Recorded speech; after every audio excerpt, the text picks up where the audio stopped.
Assalamualaikum warahmatullahi wabarakatuh. Welcome to the material today. This is for essay writing material. Today the material is about writing introductory paragraph.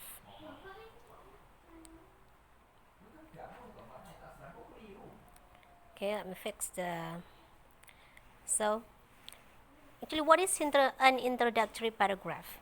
An introductory paragraph is the first paragraph in writing. So when you write an essay, the very first paragraph called introductory. Its function is to lead the readers into the essay. So it is direct. It is directing the readers into your essay. So how to get your readers ready for your writing, how to get their attention. Yeah, consequently, it should give the readers a preview of the essay. So by reading your introductory, the reader should get a brief description about what you are going to tell in your essay. If it captures their attention, the readers will find it easier to follow writer's flow of expressions. So, an introductory paragraph, just kind of like when you see someone from the very first eyesight. When you see that the performance or their look are good, you will feel interested in keeping to know what they are going to do next. It is similar to that.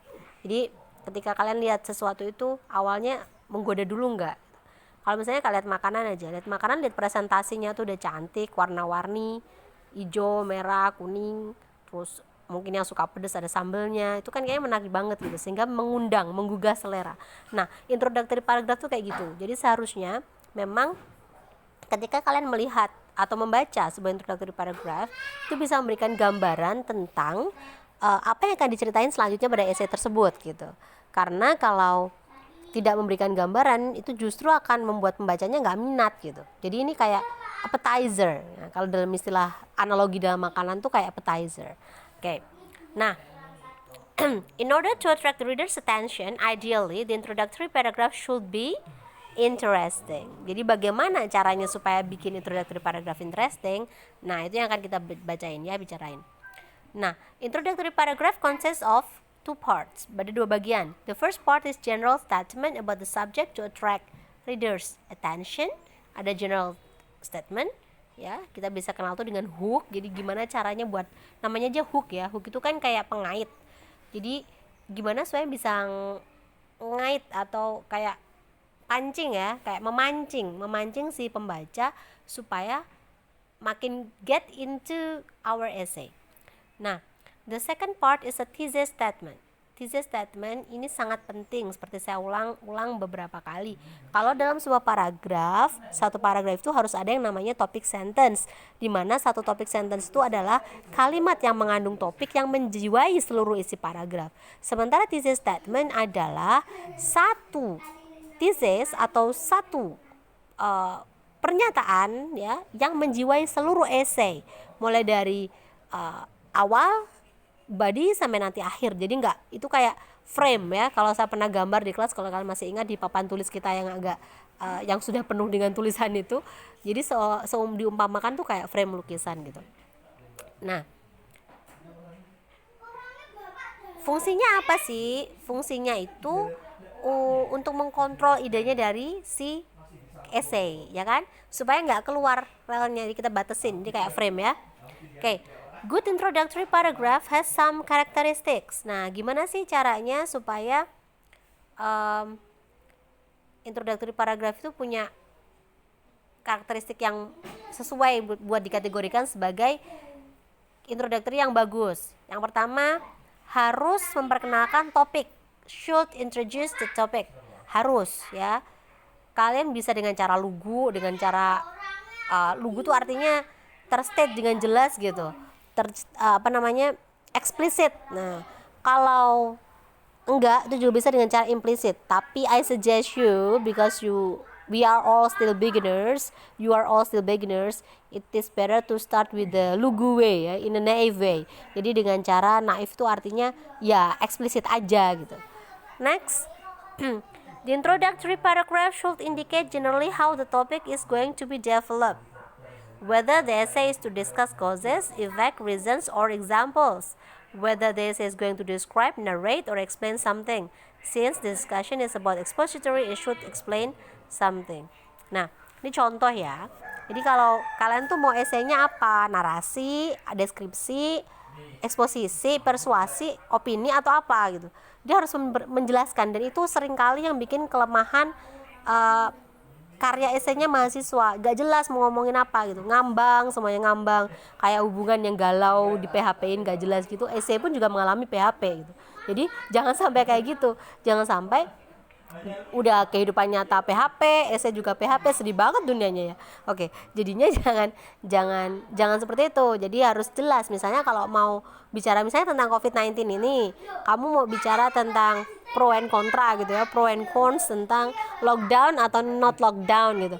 Nah, kamu harus state pada introductory itu jelas kamu in what position, in the lockdown position, yang setuju lockdown atau yang nggak setuju lockdown gitu. Harus jelas. Jadi misalnya gimana caranya nyanyiin, ntar kita lanjutin ya. Jadi intinya kalau kalian mau analogikan tuh kayak analogi debat gitu, kayak analogi debat ya. Debat itu kan mesti ada yang satu pro, ada kontra. Nah, itu harus jelas tuh. Kamu ada di sisi yang pro, ada di kontra, apa yang di kontra. Itu pada apa namanya? Pada sebuah introductory itu harus jelas. Lalu kualifikasi berikutnya atau karakteristik berikutnya supaya bisa dikatain introductory-nya good itu adalah the introductory paragraph should contain thesis statement. Ini seringkali missing. Udah panjang banget introductory-nya, panjang kayak lagu yang kepanjangan intro, ternyata nggak ada thesis statement-nya. Duh, gimana nih gitu. Jadi itu poinnya udah hilang tuh, udah hilang satu kalau ada poinnya ya. Kemudian yang berikutnya, the introductory paragraph should be inviting. Inviting artinya ngajak ya, mengundang supaya orang tertarik buat baca lagi. Nah, lanjut nih. Terus gimana sih caranya supaya bikin introductory paragrafnya tuh interesting, inviting? Ini ada beberapa cara. Setelah dari berbagai sumber, mengalami sebuah kontemplasi yang panjang, saya menemukan ada artinya adalah saya mencari pada laptop saya data-data yang sudah ada, itu ada 4 ya. Ada 4 basic types of introductory paragraph. Yang pertama namanya adalah turnabout type. In this type, the writer opens with a statement contrary to his or her actual thesis. Apa sih artinya? Kayak saya contoh tadi. Contoh awalnya tuh kayak situasi sekarang ya, biar kontekstual nih.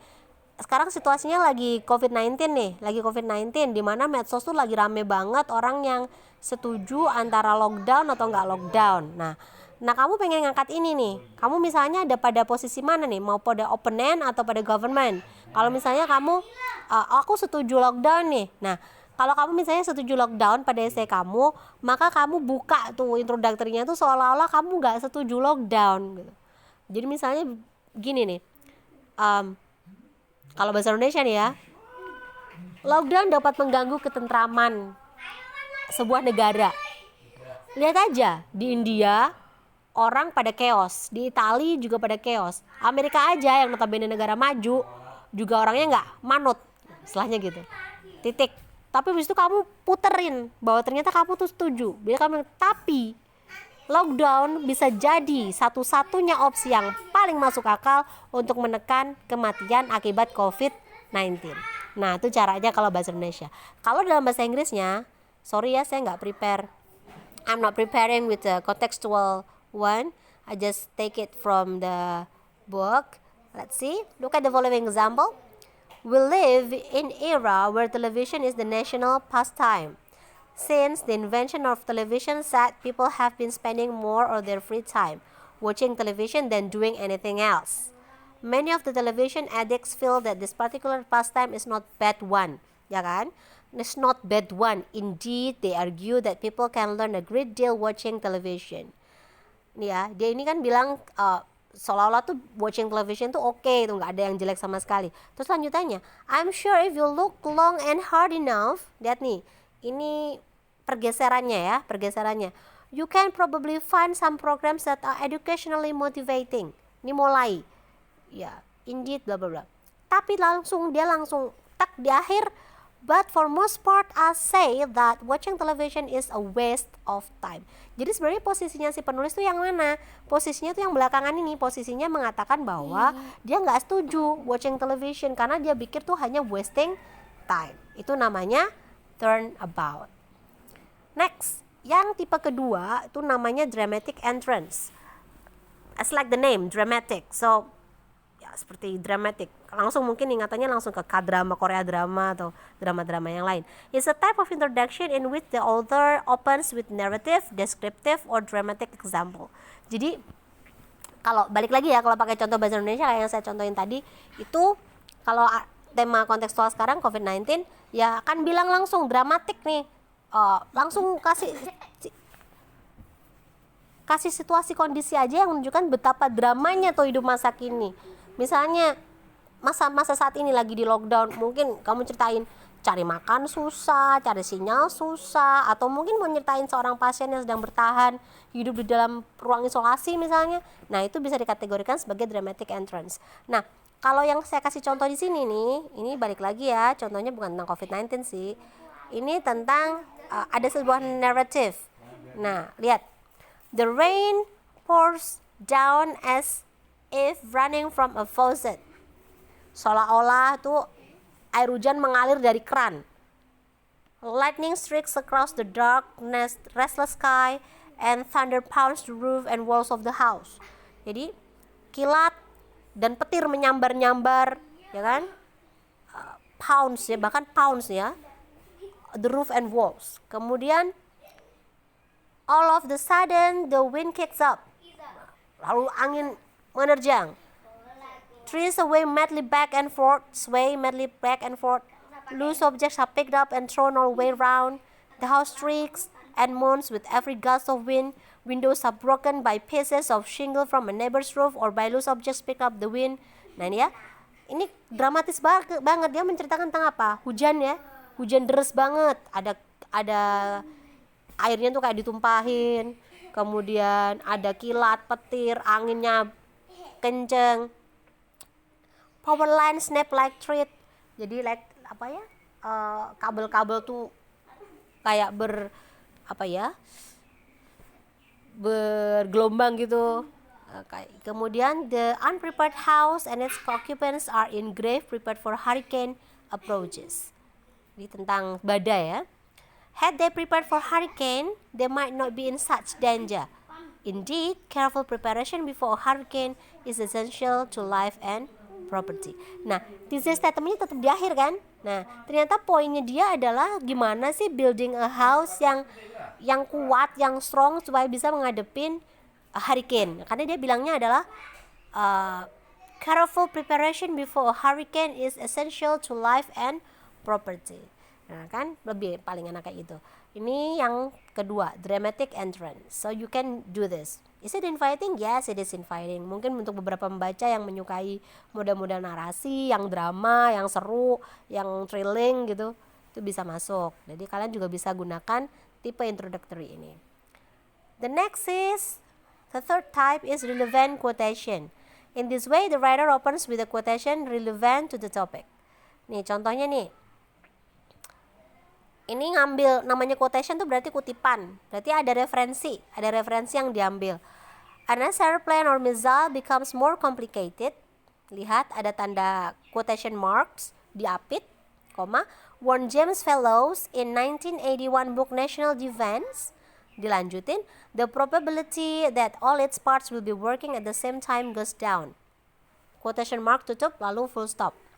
Indeed, the reliability and power of modern US military hardware depend heavily on increasingly complex electronic circuits. The worrisome vulnerability prompted Pentagon officials more than 2 years ago to launch an extensive probe of microchip suppliers in order to spot any lax manufacturing practices. Last week, The inquiry produced an indictment against a major electronic company. Nah, kira-kira ini tentang apa nih? Ya betul, ini tentang sebuah ini ya, alutsista. Nah, alutsista terutama yang terkait dengan pesawat. Nah, ini diawali dengan sebuah kutipan tentang pentingnya pesawat untuk pembawa misil. Nah, jadi tentang perang ya, bagaimana memperkuat ketahanan militer melalui alutsistanya. Jadi ternyata di bawahnya dia cerita tentang penggunaan ini ya di electronic company. Ini kita bisa gunakan. Nah, sekarang yang terakhir, tipe terakhir untuk sebuah introductory paragraph itu namanya funnel. Nah, funnel tuh apa sih? Funnel itu corong ya. Jadi funnel tuh corong dari kecil terus ke gede. Kalau dari yang paling atas kan lebar terus makin mengecil ke bawah. Nah, funnel tuh kayak gitu. Piramida terbalik. Jadi funnel tuh corong.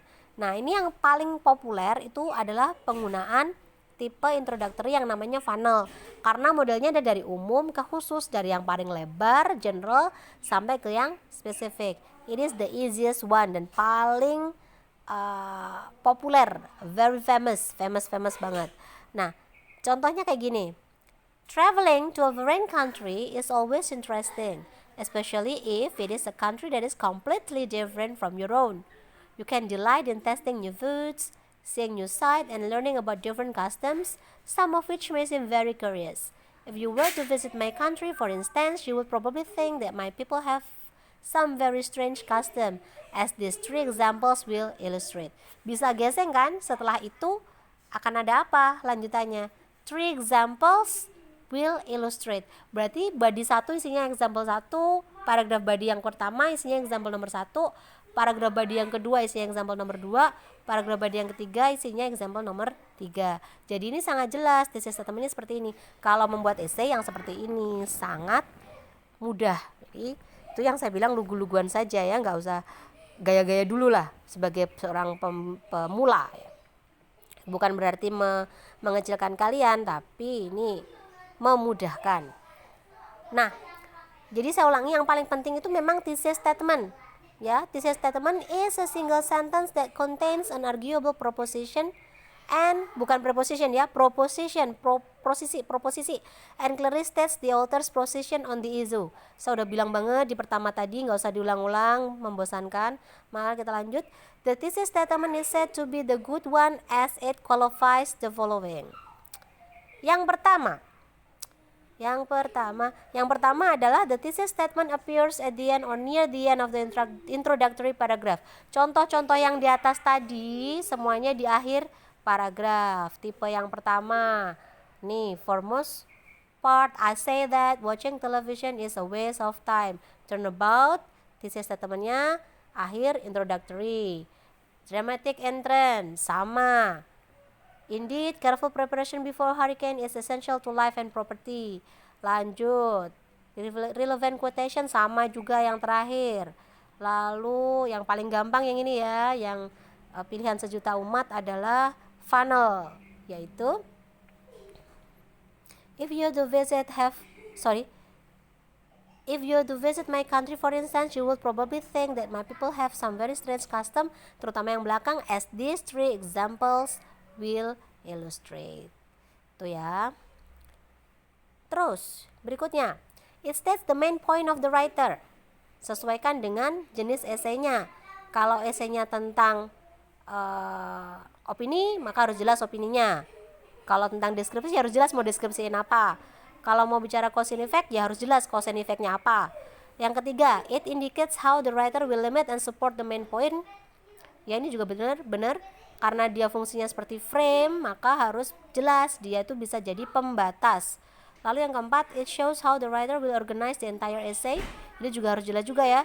Karena kalau misalnya cause and effect itu misalnya nih, kalau bicara tentang cause and effect, maka cause-nya dulu kah atau habis cause effect atau cause-nya dulu, misalnya causesnya ada 2, effect-nya ada 2, ya berarti causesnya itu disebutkan dulu paragraf yang pertama di badinya kaos pertama, paragraf di badi kaos kedua, lalu selanjutnya.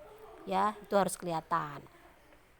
Nah, terakhir, in addition to those all mentioned above, the thesis statement should follow the following criteria. They are: the thesis statement should be expressed in complete sentence. Jadi ini bukan frase, bukan klausa, apalagi kata, ya, tapi adalah complete sentence. Ini bukan topik. Kalau topik itu bisa frase. Yang kedua, the thesis statement expresses an opinion, attitude, or idea. It does not simply announce the topic of the essay will develop. Jadi bukan pengumuman, tapi ya, sebuah pernyataan ya, panjang gitu. Kalau nanti kalian semakin sering berlatih, akan semakin bisa menyajikan thesis statement dengan berbagai gaya. Ya, pertama sekarang gayanya yang naif-naif saja dulu. Yang ketiga, the thesis statement should express an opinion. It should not express the fact. Duh, pengen ketawa nih, ada anak kecil dan suami saya menertawakan saya. Baiklah, the thesis statement should express an opinion. It should not express the fact. Namanya thesis statement itu bukan fakta, ini bukan fake or fact ya, tapi adalah namanya thesis statement itu ya opini. Opininya sopo? Ya opininya si penulis. Penulisnya sopo? Ya kamu. Gitu ya. Jadi bukan fakta. Kalau ambil dari berita koran tuh namanya fakta ya, tapi ini kan bukan kamu yang nulis, ya kamu, urusannya kamu. Masalahnya kamu pengen, lah saya pengen dipercaya ya Bu, gimana caranya? Ya cari buktinya dong, ditampilkan di situ, cari referensinya di situ, ditampilkan asal nyatu, ditulis ngambilnya dari mana ya. Kemudian yang keempat, the thesis statement should express only one idea toward one topic. Jadi satu topik satu ide, jangan sampai kamu, saya bilang tadi yang awal ya, galau gak jelas gitu. Jadi kalau misalnya tema COVID-19 nih, antara lockdown atau non lockdown, kamu milih yang non lockdown, ya sudah non lockdown ya non lockdown saja. Jangan nanti di akhirnya tiba-tiba berganti lockdown. Itu namanya GJ, tidak jelas. OGJ, orang gak jelas. Oke, seperti itu kurang lebih ya anak-anak. Semoga kalian paham dengan penjelasan saya yang belibet seperti ini. Dan kalau masih ada pertanyaan, jangan ragu-ragu. Setelah ini Anda bisa langsung mengirimkan questionnya di hotline saya ya, yaitu WhatsApp group melalui bikinannya si Eka. Saya barusan chat sama Eka, lewat WhatsApp group aja ya, biar irit data. Ini semoga kalian punya paketan YouTube yang gratisan, karena saya akan upload ini di YouTube dan linknya akan saya kasih ke grup WhatsApp. Oke, terima kasih. Wassalamualaikum warahmatullahi wabarakatuh. Mana ini?